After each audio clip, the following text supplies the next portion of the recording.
the approach of the training today is going to be partly theoretical. Then from there we go into the practical aspect of sales. But we're going to start with the theory aspect of communication.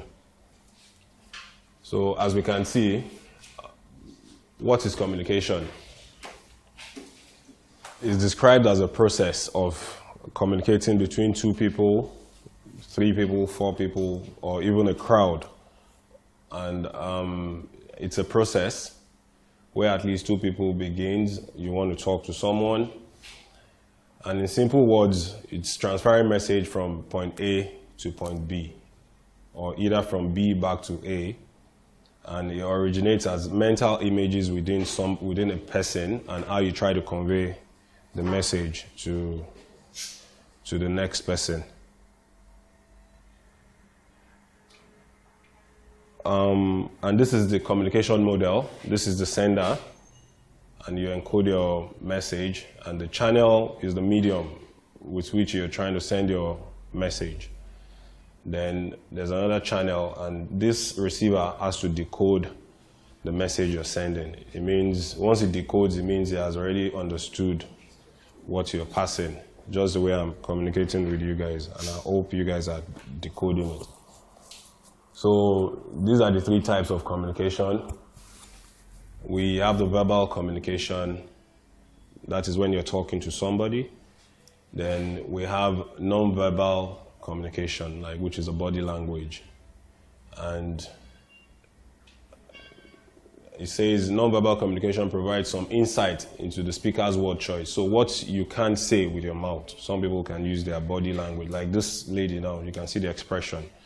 Can anybody tell me what she's trying to express there? Does she have an expression on?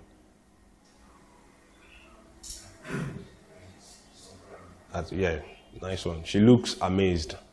Like maybe you told her something, or she's trying to look at you. So the verbal communication, there are 3 factors. This is more theoretical. Locution refers to the literal significance of what is being said, the literal meaning of what is being said. Then elocution means the plain intention of the speaker. What is the intent of the speaker? And this is perlocution, which is where the listener perceives the message. So those are 3 ways: the literal meaning of what is being said, the intention of the speaker, and the way the listener receives the message. So those 3 things are very key in communication, even in business communication, even when you're talking to your boyfriend, your girlfriend, all these things, and it helps you to do whatever you want to do if you learn the art of communication. And you find out that a lot of people don't close deals because they cannot communicate well. So if you learn the art of communication, I think it helps you in everything you do. So this is important. The skills in communication are not just handy, but they are very critical. Just like I've said, they are very critical to success, and is important for survival in the real world. In this world we find ourselves today. And critical for propagation of knowledge and development, managing change and conflicts effectively. As you can see this, people may not always tell you how they feel about you, but they can sometimes show you if you pay attention. Just like if I work in an office now, I'm not in good times with them in that office. I come into the reception. The receptionist might give me she might give me a look. That means you have to start to know that there is trouble. So that tells you that communication is not always by words. Even our body language is a big component in communication. So the next one, these are the components. The context is either in internal means or external means. Internal communication, organization uses internal communication, like within the organization. External, they are sending the message outside. And just like I showed you the model, the sender, you encode your message, then the medium with which you're sending it, whether it's through email, whether it's through adverts, however you're sending the message, it has to pass through a medium. Then the receiver will decode what you're sending, and you have to always know the feedback. That is, if the guy is satisfied with the message you're passing. Then we can move on to the next one. So the next one is effective communication again. If someone achieved the desired level of objective through communication, we can say it is effective communication. As I'm talking to you, if I'm watching your body language as well, if it's sinking. So, and if it gets a proper response from the receiver, it means that I have effectively communicated with you. How to achieve effective communication: encourage creative and critical thinking. Then consider the audience information needs. Consider the audience technical background. Consider the audience cultural background and gender. Consider the audience knowledge of the subject. So you have to be aware, a little bit aware of that person you're communicating with. At least you're trying to sell something to someone, or you're trying to pitch an idea to someone. You have to have a bit of information. So you know how you tune your level of communication. If you're talking to a market woman, you know how you tune your communication. If you're talking to a professional, at least everybody has different language that you need to portray to them. So these are barriers to communication. Lack of interest. You have to be able to spot that immediately. Some people will just be listening to you. You are talking to them. You're trying to sell a product to them. They are not interested. I would advise you, don't even waste your time, because you can save that energy for somebody who is interested. Distance. Somebody who is far away. Then too many questions. Time, language, noise, distractions. These are all barriers surrounding effective communication. So you have to be able to, you have to be aware of those barriers before you start to communicate. Then communication types, like I said, internal, like a company wants to discuss an idea or issue to its employees, it sends messages through internal means. It can either be in writing, sent through internal medium, or it can be verbal. External, query from stakeholders, email, telephone, you're sending it. Then we have group communication. It occurs between a group of 3 to 12 individuals, like a forum. Small group communication takes place in context that mixes interpersonal communication and social clustering. So that's group communication for you. Then the next one is public communication, large groups. It could be you're talking to a crowd of people, then the politicians use all this. That's when you see when they're campaigning, they eat you with a lot of adverts, campaigns through different mediums, through the radio, through internet and different means. So public communication requires a lot of strategy and tactics, and you have to be very careful about how you deliver it, because once you deliver something that is not right, people might get it wrong. And like you see, no policy or product can succeed without smart messages targeted to the right audience in a creative and innovative manner. And advocates use it to promote social cause. Business use it to burnish their image. It's a field built on ideas, images, persuasion, and information. So another critical thing that we need to look at is how to develop patience with good listening skills, because there's no how you are going to be communicating with people and you will not have good listening skills. You have to be able to listen to the person, know. So it tells us, this man, Dr. Albert of UCLA, tells us that we should be critical of these three things. Words is just 7% of anything we say. Anything you're trying to do, anything you're trying to communicate. When you talk, 7%, it doesn't carry much weight. But the tone of that, your voice, how you're using it, you're talking in a soft and gentle manner to the person, in a polite manner. It carries a lot of weight. Like if I want to sell something to you, I can't be talking to you like a tout. I can't be shouting. You'll be like, you don't want, that tone might set the person off. So you should watch out for the tone, the pitch with which you deliver your message. And your body language, like I said also, is 55%. And you can see so much gets lost from the lips to the ears. And it leads to miscommunication. For this, it is always better to put them the gentle question of what you want to know and branch the discussion by paying more attention to them. So we should learn how to use these three things. Our words should be less minimal and effective. Then the tone of our voice should be tuned to that person we're talking to the level of that person. And our body language matters a lot. We should be aware of it. So these three things are very key. And we should also learn to develop patience for good listening skills. So when we're preparing for negotiation, you're trying to negotiate with someone, he has given you the opportunity.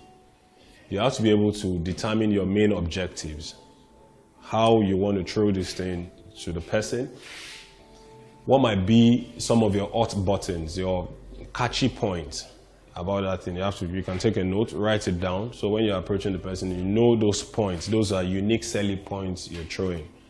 Then your supportive points as well, your fallback position, and you should identify your BATNA. BATNA is called, according to business and finance people, they call it best alternative to a negotiated agreement. And WATNA is worst alternative to a negotiated agreement. So you have that BATNA as your highest level, and you have the WATNA as your lowest level.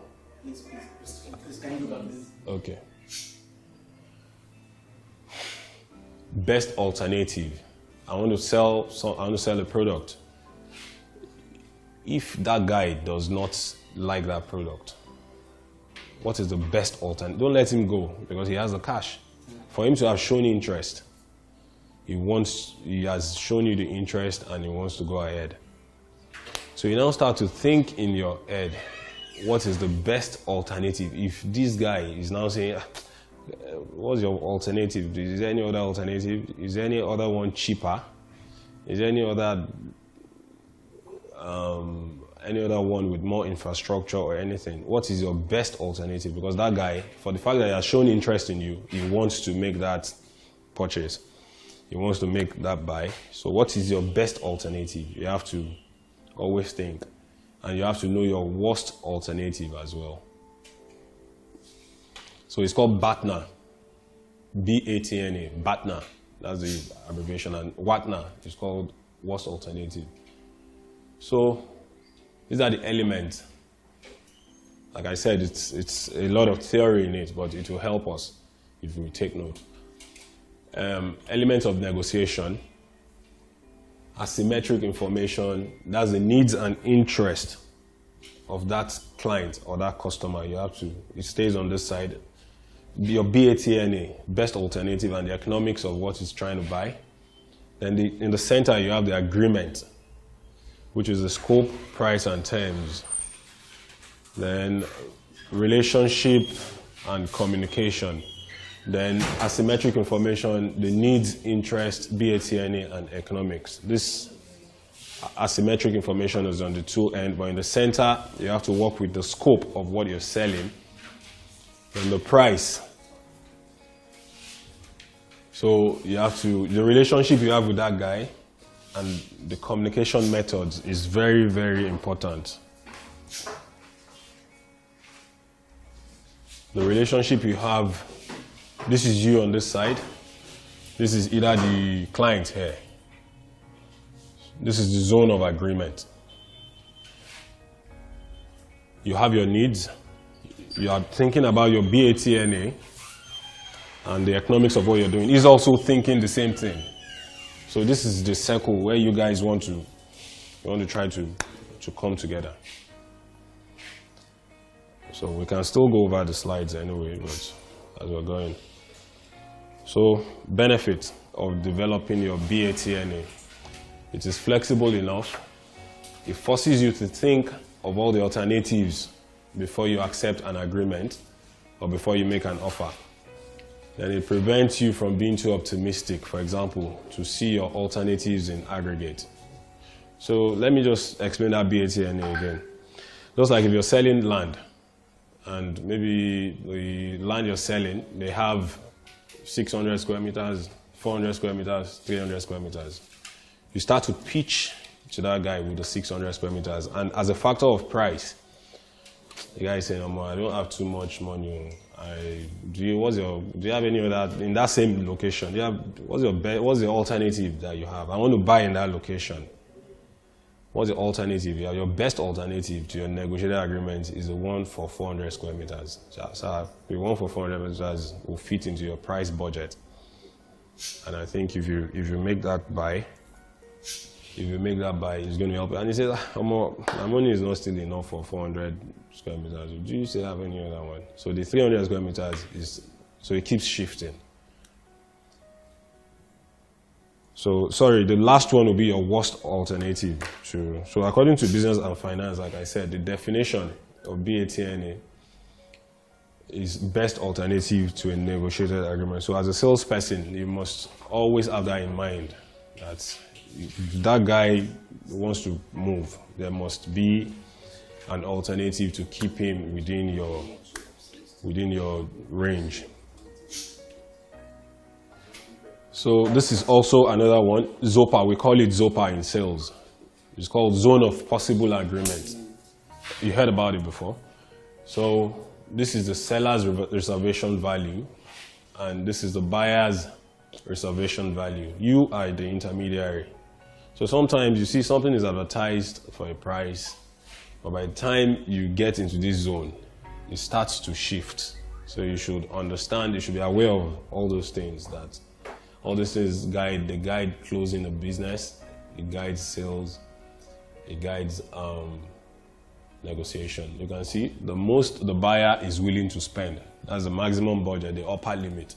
That's why in real estate sometimes they say, what's your budget? Even when you're trying to sell a house or you're trying to rent an apartment, what's your budget?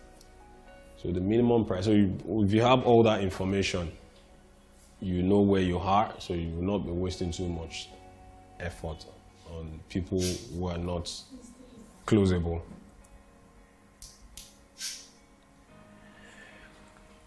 So you should always understand your WATNA, which is your BATNA, which is your BATNA. Then understand your WATNA, which is your WATNA. So can you explain how is the most the buyer is willing to spend? Spend, okay. That's the upper limit, the maximum limit. Like if he wants to buy a house, they call me as an agent. Or one man wants to buy a house in Banana Island. The first question people usually ask, what's his budget? That's the maximum limit he's willing to spend. The guy said he wants to pay 160 million. Okay, so maybe all the houses you have is 200 million. You don't give him that one. You have to find something that fits within, and you find out his minimum price too. You find out his minimum, the seller's price, the least the seller can go. So you need to know all those things. So it helps you to zoom in fast on any deal, and you can pick it up from there. So integrative negotiation skills to improve your outcomes. You have to always learn how to analyze your BATNA, like I said. Your best alternative should always be with you every time. Then how to negotiate the process. You build rapport, listen actively, ask good questions. Search for smart trade-offs, be aware of the anchoring bias, present multiple equivalent offers simultaneously. MISO, we call that MISO, multiple equivalent. So you have to have a whole lot of options, you know. You have to have a whole lot of options so that the buyer stays within your range, and you have to be informed. So this is like I said, the bargaining range again. That is the ZOPA, that's zone of possible agreement. As you can see, buying a house, buyer's reservation point, and the seller's reservation. So there's always that range. So you have to stay within that range. And it works for anything, any product you're selling. You know, you have to always be informed about the range of what you're doing. So this is 5 most important negotiation skills you should master. Most important. There are a whole lot of them. There are about 120 negotiation skills from different school of thought. So I have been able to develop these 5, and I'm sure it can help us. Get clear on your negotiating goals. The reality is that most people who go into negotiation haven't thought about what they want to walk away with. At least you should be able to think that, oh, I'm going to this negotiation, this is what I want to get away with from this deal. Then, to get clear about your goals, there are 3 key questions you should ask yourself. Before you move into that, what is the best possible outcome? Let's say you're negotiating or you're selling a product or a land. What is the most realistic thing that will happen? So when you have a lot of options, you can guide that. What is your bottom line and your baseline? What is your bottom line and your baseline? Which is the ZOPA, we talked about it before, zone of possible agreement. What is your plan B, which is your best alternative to a negotiated agreement? What are you going to do if you don't reach an agreement? So, please feel free to ask questions. Let it not be like I'm just going too fast. Or we might still go over the slides again. Then the next one, determine your core negotiation strategy, CNS. The second major idea we covered was the importance of going to negotiation with a CNS. Then the value of benefit. What are you selling? Are you selling infrastructure to that client? Oh, that estate has the best infrastructure in Lagos State. The value of benefit, proximity. Oh, that estate is closer to free trade zone. That estate is closer to ShopRite. Benefit, what is that guy going to benefit? That's the value of infrastructure and proximity. Maybe the infrastructure in the estate, it has good drainages, it has 24-hour power supply, so you have to think all those things. That's one value. The value of profit and investment. Some people don't care about the infrastructure. What they just want, they want to put 10 million somewhere, and they want people to tell them that, man, in the next 2 years, your money is going to turn to 20 million. He's not even going to live there.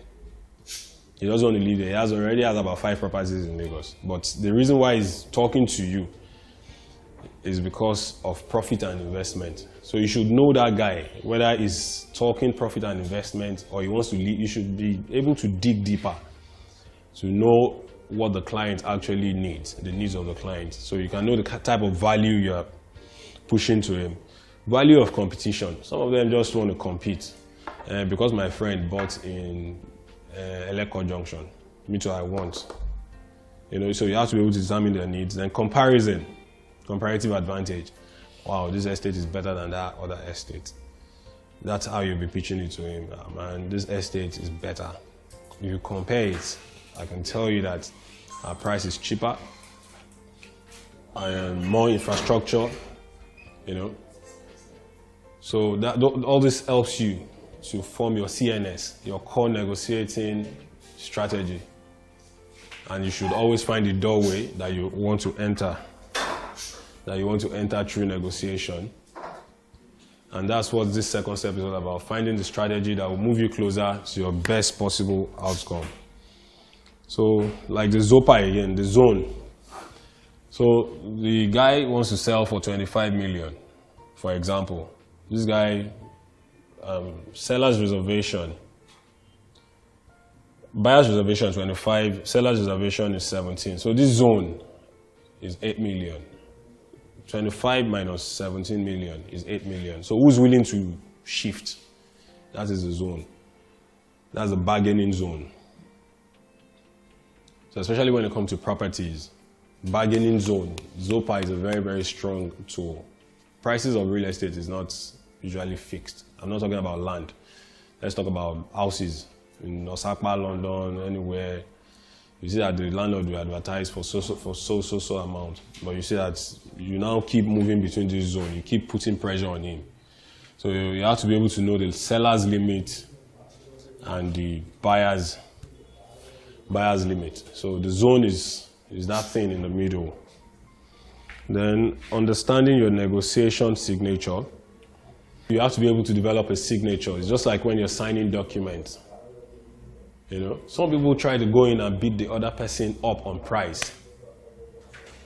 Other people are really intimidated. Who's intimidated, or KG? Who's around there? Like when you're trying to talk, you can't really express yourself. So, or you're afraid to ask for something. Those people negotiate softly and often end up yielding. So sometimes it's a plus when you're soft, when you have that soft voice. Maybe it's especially for ladies, they know how to get away with that a lot. When they're talking to people, they're soft, and that soft voice can help the other person to yield. Other people build great relationships, but the moment the conversation turns towards price and terms, all of this rapport disappears. They make a conspicuous switch. Just like it's going too fast. They make a conspicuous switch from conversation mode into negotiation mode. So you must always know the right time to switch from that negotiation mode to conversation mode. Because most of the best deals are closed through friendship. They build relationships over it before they chip that thing in. So you must always know when you want to switch from that conversation mode to the negotiation mode. So you have to get to know your personality, know your strength, know your weaknesses, know your style and your preferences. And you figure out the type of behavior you have defaulted toward in the past so you can build on it, how comfortable you were in your previous negotiation. So you have to be aware. Sales has to do with a lot of awareness. You have to be physically aware, emotionally aware, and even you have to be aware of that client you're talking to. So you have to keep reinventing yourself. And building motivation. This one, you have to be able to motivate that guy that wants to close that deal. I mean, you have to be able to motivate them. You have to draw out the need, just like I mentioned before. The reason why that client wants to make that conclusion, the need. It helps you formulate so many things in your mind. You can always do that by asking questions, building negotiation routes, asking questions about their competition and why they want to work with you. Why, even they've shown interest already, you still need to question why do you think you're interested in this? They will tell you. If it's for the value, for the price, for the proximity, they will always tell you. So you need to dig deeper as a salesperson sometimes. So, and you have to build their motivation. You have to motivate them. Sir, if you buy this thing, man, trust me, within 2 years, you're going to be one of the richest landlords in Lagos. You have to motivate them. So sometimes you have to play the reluctant party, which means you don't have to throw yourself too cheap. When you throw it to them, sometimes you take it away. You act reluctant. Like, this thing is scarce, so you can't even get it anymore. Say, I can't get it. Offer is closing. In fact, you can't get it. The price will go up in the next month. Those are strategies to sell. Sometimes it ticks in the guy's mind. They told me this thing is 5.5 or something. If I don't act now, it's going to 6 point something. So sometimes you work on their psyche. So one party will be eager, the other party will be reluctant. That might not be true all the time, bro. Possibly 80% of the time. In negotiation, one person is gingering, is always showing the ginger, and the other person is slow. So it's all about motivation. Then manipulate your voice to sound more reluctant. If you're using that strategy, that is a negotiation strategy. You're trying to be reluctant and making the person to want to do more. So we move on to the sales process because we're approaching closing. So we're done with negotiation.